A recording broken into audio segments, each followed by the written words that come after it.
Hello everyone! I'm AYANA, a Vtuber. Today, I'll explain about lighting. Let's begin! Let's start! In order to display the light emitted by the light, 3D viewport must be set to render display. In the default state, light is already installed. This time, we will delete the default light. You can add a light item by pressing Shift+A and choose Light. Light settings are made from Light and Object Data Properties tab.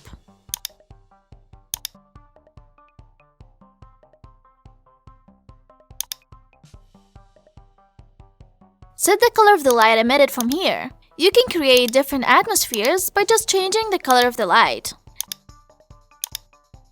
Next, let's adjust the intensity of light. Power may be too small with light added.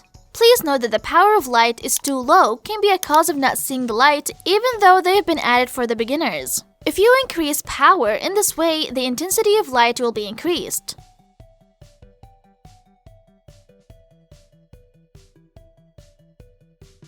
In the specular, you can set the intensity of the reflected light of the object.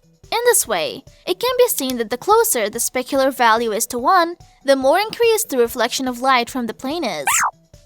To switch the type of light, select Light in Object Data Properties. The appropriate amount of power depends on the type of light. Therefore, be sure to adjust the power when switching the light.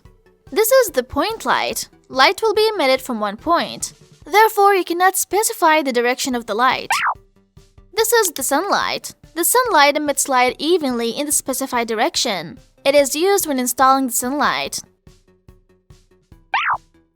This is the spotlight. You can specify the direction and angle of light emission.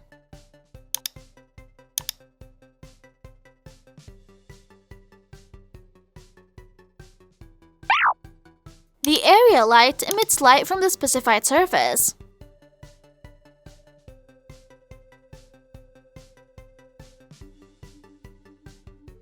This is the end of the explanation about lighting. How is everyone doing? Did you understand today's lecture? If you found today's lecture useful, please subscribe. If you have any requests, please let us know in the comments below. See you again in the next lecture. See you soon. Bye!